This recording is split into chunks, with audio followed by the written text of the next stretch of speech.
Good day, good day. This is Musing Heavy, the site devoted to alternative reflections on hard rock and heavy metal. My name is Stephen Meyer, and this is the concluding episode of a series based on my paper entitled Punk Attitudes in Heavy Music. All right, I'm going to widen the discussion in this episode a little bit. On one hand, I'm going to look at one of the key outgrowths of punk from the 1970s, and that's hardcore music. All right, we're going to look at that. But I'm going to contrast that also with some of the extreme subgenres in heavy metal music. And in both cases, I'm going to look at the punkin attitude versus punkin style components, right? Remembering, as I'm defining throughout this series, punkin attitude relates to any artist who is trying to be creative, trying to be an individual, trying to create something new, right? Whereas punkin style relates to the more prototypical views of punk that we probably commonly have in terms of the dress, the look of punk, as well as the typical sound of punk. All right, so let's get rolling here. Links are provided below if you want to check out anything else I've done on YouTube. You can go to my site, and I've explored. I think I'm up to my 11th series, so I explore all kinds of different things in heavy music that you might be interested in. So check that out. And as always, the full text versions of my papers are available as well. Okay, hardcore and extreme metal, more punk than punk rock. Well, that's what I'm going to explore in this part. So the evolution of the punkin style rock from the late 70s morphed into a couple of things. It morphed into highly accessible, radio-friendly new wave on one hand, right? And then another important offshoot up the ante in aggression and confrontation, and that was hardcore. Other bands didn't neatly fit into either of those categories, and they more or less carried on just retreading early Pistols, Clash, and Ramones ideas. And good examples would be groups like The Offspring, Green Day, Rancid, Sum 41, Pennywise, Blink 182, Face to Face, Good Charlotte, and there'd be others as well, right? Now, my concern here is not with the comparatively tame new wave movement. It's not my cup of tea, and I don't know that much about it, so I'm not going to go there. And I'm also not going to say a whole lot about these aforementioned punk bands like The Offspring and Green Day, etc. Although I will say a few things. But these bands, at least in my opinion, have added very little to the fulcrum of music, aside from entertaining a lot of people. And that of course counts for something. That's really important, right? However, I do find the punkin attitude exhibited by many of the early hardcore bands to be very interesting. So I'm definitely going to talk about that, and we'll start that in just a second. And also, the basic principles of punk in attitude infiltrated extreme forms of heavy metal just as convincingly as it did with hardcore, as far as I'm concerned, even though that's rarely acknowledged. Well, I'm going to acknowledge it here. All right. But first, let's talk a little bit about hardcore. So there's no question that hardcore took ingredients from the Pistols, the Clash, the Ramones, the usual suspects, but all of those early punk bands, the Damned, Stiff Little Fingers, the Buzzcocks, Wire, the Dead Boys, etc., etc. And in some cases, even took some cues from the earlier Iggy Pop generation, so to speak, of the late 60s and to the early 70s. It's also clear that a cluster of hardcore groups surfacing in the 1980s, that's more or less when it starts, extended the ferocity for sure, but importantly kept the punk in attitude spirit very much alive. Okay. And good examples of these hardcore bands at that time would have been the Dead Kennedys, the Misfits, Husker Du, especially early Husker Du, Minor Threat, Circle Jerks, Black Flag, Bad Brains, No Means No, Bad Religion, DOA, Fear, and Agnostic Front. You know, all of these really terrific bands as far as I'm concerned. These were scary bands to most on the outside, admittedly, or for people who weren't fans. Yes, they were confrontational. They were very socially aware. These were very smart people by and large. They were minimalist in their approaches. They were angry. Often they were politically left wing, not exclusively, but often. And generally speaking, they were also pretty fast and pretty darn loud, right? Importantly, though, especially for this discussion, each was different from one another. Okay, that's really important. In other words, they really understood the importance of the punkin attitude. They fully embraced that. Being different is good. Being unique is fine. Being part of a movement, okay, but still carve out your own niche, right? And all of these bands did that, right? Unfortunately, this approach didn't last, as most things tend not to. Most of these early state of the art hardcore artists had relatively short shelf lives, on one hand, or continued on in a highly repetitive way. So some of these bands, yeah, they weren't around that long. The Dead Kennedys, only a few years. The first run of the Misfits weren't around that long. They've sort of reformed, but, initially not that long. Minor Threat was only, an album and a couple EPs, and that's it, right? Bad Brains, all of these bands, many of them had short lives. Black Flag was around a lot longer. No Means No was longer. Bad Religion still is happening today. Agnostic Front had a long career as well. But like I say, a lot of these bands, they either weren't around that long, or as they got long in the tooth, they kind of started recycling a lot of their ideas quite a bit. And yes, there were others. So there were other hardcore bands that came around after these initial bands also. A handful of punk hardcore groups more in the late 1980s and into the 90s certainly kept the punk in attitude ethic going strong, right? And they, again, also understood the importance of being original. Fugazi may have been one of the greatest examples of that. But Propaganda and Biohazard, I think, would be a couple other pretty good examples there too. And there was another key group that happened around the same time, or really around the time of those early hardcore bands. These were bands that effectively incorporated key elements of punk and hardcore, but they soon went into very different new novel directions, right? And a bunch of really great bands again came out of the 80s.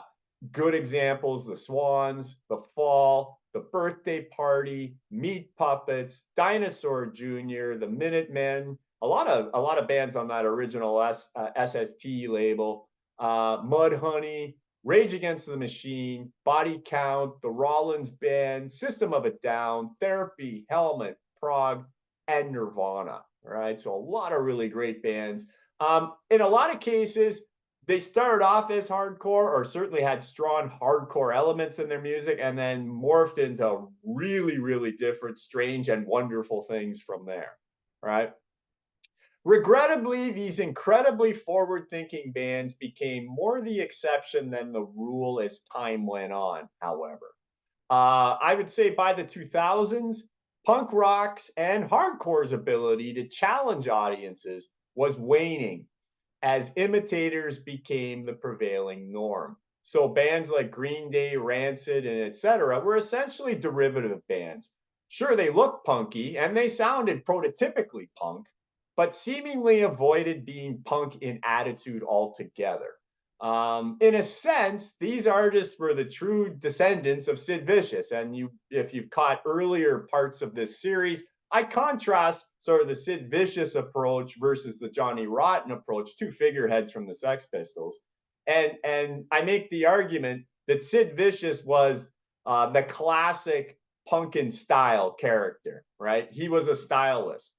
But when it came to the music, he really didn't have much to do with it at all, right? He was a scenester, not so much a musician pushing things forward, right? Whereas Johnny Rotten was a punkin attitude character to the bone. What he did with the Pistols and then later with Public Image Limited, he personified punkin attitude, always reinventing himself, always growing, etc.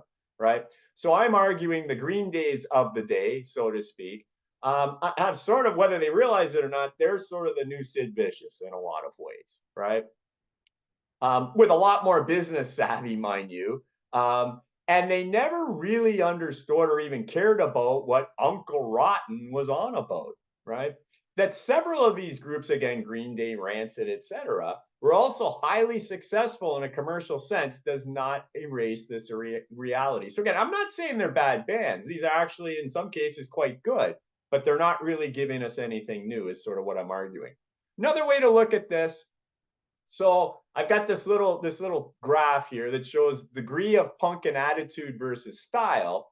And what I've done, so you might notice I've just sort of listed three main groups of bands, right? So we've got in group A, that was the group that at least started out as hardcore, but then morphed into all kinds of different things. And so group A, I sort of have here. So in terms of punk in attitude, they're maxing out in punk and attitude because all of these groups are incredibly innovative. They're always trying to do something new, or always did try to do something new, right?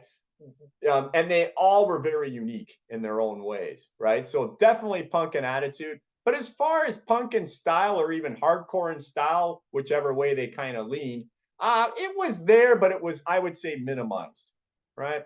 As I said, early on in their careers, they often were hardcore, but that often they went in different directions pretty quickly. I mean, you look at bands like the Swans, the Fall, the Meat Puppets, Dinosaur Jr. The early material was hardcore-ish, as I was saying, but then they, if you listen to the Swans today or what they've done in the last 20 years, they're all over the place. Like they're very different than a hardcore band now. The Fall have morphed into all kinds of different music. You can hear their punky origins to some degree in later releases, but again, they've moved away from that quite substantially. The Meat Puppets, really just their first couple albums, and then they morphed into this country hippie hard rock psychedelic sort of thing. Same with Dinosaur Jr. with Jay Mascis and Lou Barlow, etc. Became, basically Jay Mascis has become a guitar hero, not unlike sort of maybe what Neil Young might do, right? But initially they were pretty hardcore, and on it goes, right?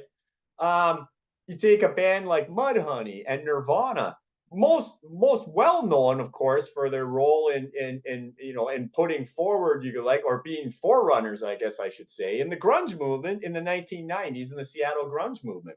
Both have elements of hardcore and punk in what they did. Mudhoney, I guess, never really has totally lost that hardcore edge, but they've done all kinds of different things throughout their career.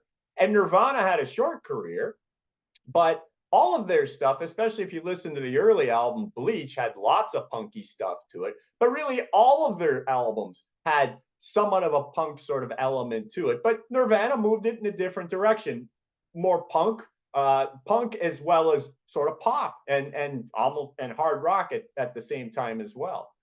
In fact, a lot of those bands from that whole grunge movement had elements of hardcore in them. Early Soundgarden, I would say even early Screaming Trees had some. Tad, I mean, there was a number of them, right? So again, very much, but all of these bands importantly did their own thing. They didn't just sort of follow a formula.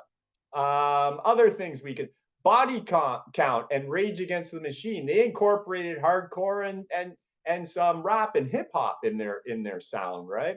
The Rollins Band, Henry Rollins, again, was one of the lead singers in Black Flag, but when he formed his own band, the Rollins Band, again, hardcore, sure, especially early, but then they took it in all kinds of different ways, They became sort of a little bit of hard rock, a bit of a jam band at times, elements even of maybe a little jazz in there, right? So Henry was doing a lot of different stuff there, really interesting things. You could look at Helmet and Prawn, who probably mixed heavy metal with hardcore really well. Therapy put in a little techno, a little industrial in their hardcore punk approach, right? So again, you sort of get the idea here. And again, all of these bands were different from one another and different from what was happening outside, right? So a true punk and style, or sorry, punk and attitude type artists, right? Then the second group I mentioned, so this was sort of the original hardcore bands that came out of the punk movement, if you like. And all of these bands, again, I think it's quite remarkable in part B, they could all be classified quite strongly as hardcore. Like when you heard them, you say, okay, that's a hardcore band for sure, with punk overtones, definitely.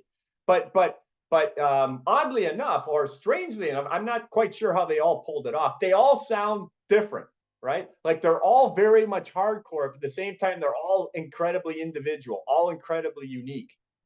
Like the Dead Kennedys don't sound like the Misfits. They don't sound like Bad Religion. They don't sound, they don't sound like Fear. They don't sound like Fugazi. Like all these bands sound like a unique entity, but at the same time, they all sound hardcore as well, right? A really, really cool situation. So for this particular group, in Punk and Attitude, I've also got them quite high, maybe not as high as Group A because these were incredibly unique bands, but still really, really high. But they also, I think score really highly for punk and style and hardcore and style because there's no mistaking that they were hardcore bands, right? So again, another, in my view, these bands that I'm listing, and there would be others from both of these movements, some of the best bands that ever walked the planet, as far as I'm concerned. Just a complete joy to listen to then and now. I mean, the music just never gets old. I think of those bands, and then we got Group C, and this would be, I think, the current state of punk. I'm not saying every more contemporary punk band, is just trying to do what's done before. There are some that are a little more innovative than others, but I would say the prevailing norm, and certainly the most popular ones, are really here, right?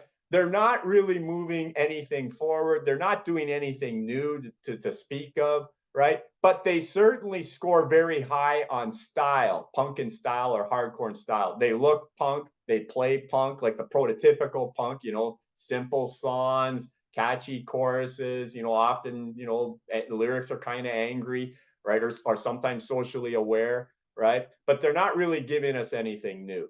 So again, The Offspring, Green Day, Rancid, etc. Now, again, I want to emphasize, I'm not saying they're bad bands. I mean, all of these bands have some good songs, and there's a couple albums by many of them I think are pretty good, right? All I'm saying is they're not adding anything new. All right. So that's kind of how I would summarize that. Okay. How about the metal side of things? So the extreme metal situation closely parallels that of punk and hardcore. So it's funny, a lot of the things I've been saying for hardcore, I'll be able to say for some of the subgenres of extreme metal as well. So the early innovators involved in the mushrooming metal subgenres, largely the mid 80s to the 1990s, so kind of the same time frame as when hardcore was emerging. So these early innovators were entirely punk in attitude, and in some cases even incorporated some punk hardcore style into their sound, although not their look. They didn't look punk, but some of them had some of that in their sound. Good examples would be a lot of the early thrash metal bands that came out in the 80s have elements of hardcore in their DNA. Slayer, like Thrash Titan Slayer, absolutely do. A lot of Slayer has punk elements. I mean, they recorded a whole album of punk covers, so but even in Slayer songs that they wrote, you can hear elements of punk, hardcore in particular, right? A lot of that's through Jeff Hanneman, who is clearly the punk guy in Slayer of the four guys. But again, it's certainly in Slayer's DNA. But then they were very metal, of course, but that punk was in there. Anthrax too. I mean, Anthrax was almost crossover at times, right? All kinds of punk and hardcore and what Anthrax did. Exodus, I think you could say similar things with.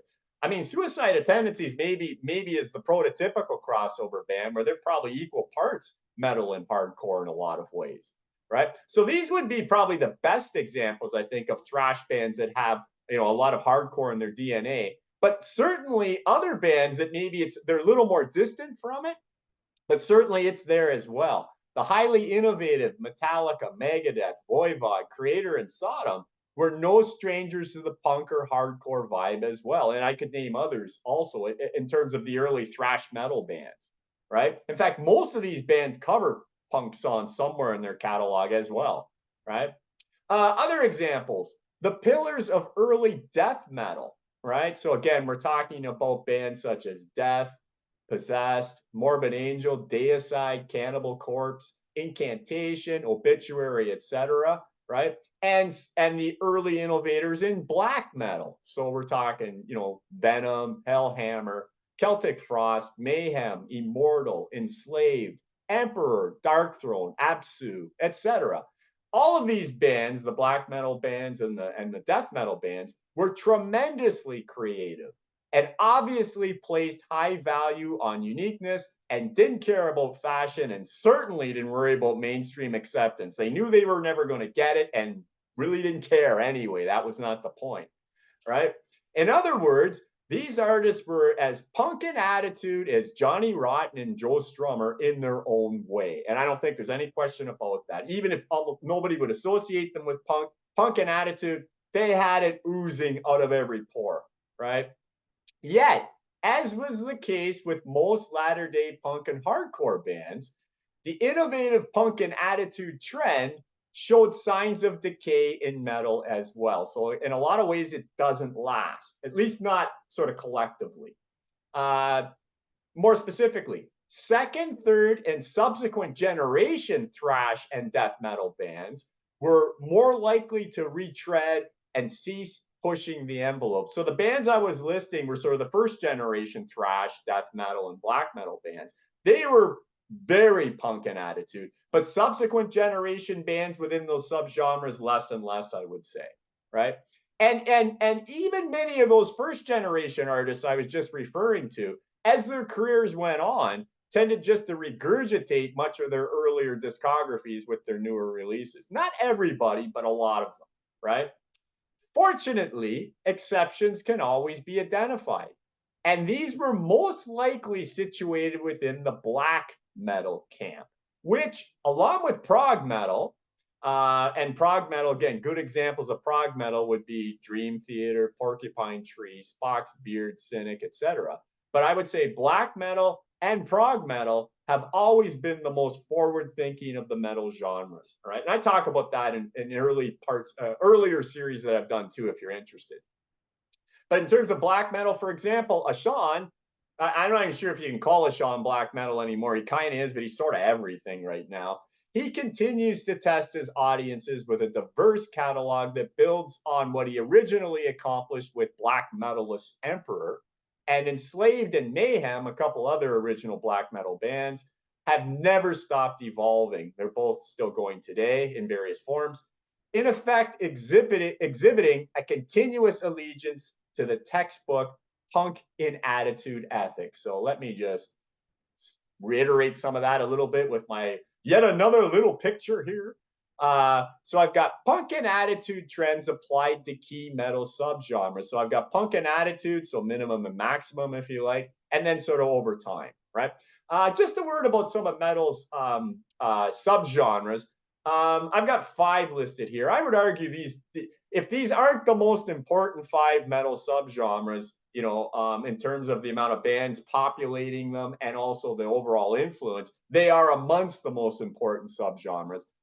There's probably 50 different metal subgenres. And if you want to talk about the subgenres and subgenres from that, we're into the hundreds easily, right? And again, I talk about this in earlier episodes in different series as well, if you're interested, right? So I didn't want to go on and on about this, but I just wanted to sort of relate this in a bit of a snapshot here. So when we look at 5 very key subgenres, as I was sort of talking, so if we look at prog metal, I would argue, so very high initially, very high in punk and attitude. Prog metal is, I would say innovation personified. That's sort of the idea of prog metal and prog rock for that matter anyway. It's always about being new, doing something novel, right? That sort of thing. I mean, it's kind of interesting. Prog metal, in some ways, it's almost ironic to be talking about prog metal and punk, right? Because prog metal for most punkers would be the sort of the exact opposite in most ways, right? Like punk being very simple to the point, downplaying musicianship for sure, whereas prog is all the opposite of those things, right? Very complicated song structures, very long. Musicianship is at a premium, always reinventing yourself, all that sort of thing. But again, in the context that I'm talking about, in terms of punk and attitude, prog is prototypical punk and attitude, right? Not punk and style at all, but punk and attitude, absolutely. But with time, I think there is some decay in the punkin attitude with prog. I think even by today's standards, it's still pretty high in uniqueness. It's still pretty high in being novel. But I hear some recent prog bands that, I'll think, okay, I've kind of heard that before. It doesn't happen that often though, because prog bands by definition are usually always trying to be new and unique and etc. Right? Black metal. So I've talked about black metal. I could pretty much say the same thing for black metal as I would for prog. Black metal starts a little later than prog, but I think it's the same sort of decay that goes on. Black metal incredibly innovative early on, right? And while there has been some decay in uniqueness, et cetera, of a lot of the bands, there's still pretty punk in attitude all the way through. Same deal. I'll hear a newer black metal band, and sometimes I'll go, "Wow, that's new. I haven't really heard that before." But a lot of times I'll think, "Okay, I'm not hearing a lot new here. I've heard lots of other bands do that sort of thing." Right? Oh, and before I move on, just a quick other note about prog metal. If you consider Rush prog metal, I'd probably have to put this back to the 70s, right? Because I'm saying most of these subgenres start in the 80s and into the early 90s, perhaps, right? But I've never considered Rush prog metal. Rush to me is prog hard rock at times. I never think they really cross the line into metal. But if you do consider Rush prog metal, this would have to go back. What I will say about Rush is that they influence many prog metal bands, of course. Anyway, moving on. Shown in green is thrash metal. Again, early on, incredibly important, very punk in attitude, very new, breath of fresh air to heavy metal for sure, right? But I would say that thrash metal declines much more rapidly than, say, black metal and prog metal as we go through time, right? When I hear new thrash metal bands today, or even old thrash metal bands with new releases, there's a lot of retreading going on, right? Occasionally, I'll hear some new thrash and go, "Oh yeah, that sounds pretty unique. I haven't really heard that before." But that doesn't tend to happen very much anymore. Doesn't mean it's bad music. It's just that it's not pushing anything forward. I would say the exact same thing for death metal, right? Death metal follows almost the same trend as thrash, other than it starts a little later, right? But same deal. Early death metal bands were incredibly innovative, right? Really new. Nothing really sounded like them. And then I think there's been a notable decline though over time. New death metal bands, again, really sound like their earlier brothers and sisters, really. And again, I'm just going to mention quickly, as in contrast, a fifth incredibly important subgenre, doom metal, right? Sometimes people associate it with stoner metal, kind of one and the same. Lots of really, really cool doom metal bands out there. But I would argue never been very high in innovation or trying to be new. A lot of doom metal bands are very retro, and I think that's by design. But their punk and attitude has always been pretty low, and I think it just keeps getting lower with time, right? A great example would be Candlemass. I love Candlemass. I'm a huge Candlemass fan. I buy all their CDs. I've got them all, and there's a lot of them. But honestly, if Candlemass ever offered something new, and I'm not sure you can even say that, but if they did, they really said all they were needed to say really with their first two albums. Since then, you're basically getting the same stuff over and over, pretty much, right? And I want to say one other quick thing about Doom, and this relates to where does Doom come from? It really comes primarily from Black Sabbath. Now, regarding Black Sabbath, I've always stated, and again, I talk about this in early parts of an earlier series. Let's put it that way. The overall importance to the formation of heavy metal of Black Sabbath to me has always been a little bit overstated, right? I mean, there's just way too many bands that helped invent heavy metal to put it all on Black Sabbath. Okay. Like, for example, all these prog metal bands that are happening, I don't think Black Sabbath was that important to them at all, to be honest with you. The exception is the subgenre of doom metal. I don't think there's a doom metal band on the planet that hasn't studied Black Sabbath very, very closely. So, there, I think that's where you could say, you want to say Black Sabbath invented anything almost single handedly, I would say it's doom metal. But then, Pentagram and maybe Blue Cheer and possibly Budgie maybe had a say in that a little bit too. But Black Sabbath, they are the kings there. And that is no way meant as a criticism of Sabbath. They're probably my favorite band. right? But I think it overstates to say they invented heavy metal, as I've talked about before. Anyway, okay, so moving on. So that's kind of how I categorize some of the key subgenres that we have going on. So why does all of this matter? So just to kind of wrap this up and the series up. Okay, so it's not lost on me. This is a strange discussion in many ways. Okay. I mean, for several decades, metalheads, hard rockers were often at odds with the punks. And although hardcore and thrash did remove some of these frankly unproductive boundaries, tribalism continued and still does today to some degree. Now, certainly, if one narrowly associates punk with musical simplicity, amateurish playing, and edgy clothing statements, and really nothing else, then it's no wonder that many metal folks scoff at the notion of commonalities. Just ask Iron Maiden boss Steve Harris. Steve Harris is always really funny about this. Anytime he gets asked, because Iron Maiden kind of starts around, soon after the punk movement and all that sort of stuff. And Iron Maiden did a lot of do it yourself kind of things, right? And Steve Harris has often been asked, well, did you ever feel any kinship with punk? Because they kind of did the same thing too. And Steve's always the same. Nope, nope, mate, can't help you there. We have nothing to do with punk, nothing to do with any of that. So he's always been very clear that Maiden has zero to do with punk, and there's a separation between metal and punk and all that stuff, right? Fair enough. Again, depending on how you're viewing it. But if you view punk, specifically punk and attitude, the way I've described it in this series, I think you have to view this much differently. I argue in this essay that the best aspects of punk should be viewed synonymously with uniqueness, creativity, and ceaseless innovation, right? Features that also aptly describe the best of metal or any art form for that matter. Okay? So, punk, in the most general sense of the word, conjures up images of the outcast, a rebellious soul who seems unfit for mainstream society, as portrayed in movies and all kinds of things, right? And if a punk is ever accepted, it will be on his or her terms, knowing full well that wider approval will take time if, in fact, that ever happens. Now, new music that truly cuts against the grain will inevitably be viewed with the same jaundiced eye.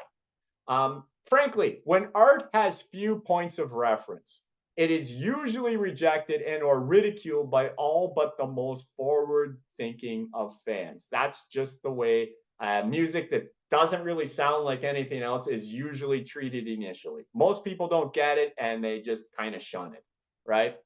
But those who do get it tend to be energized into being key champions for the cause, so to speak, until folks outside of the fringes start catching on a little bit.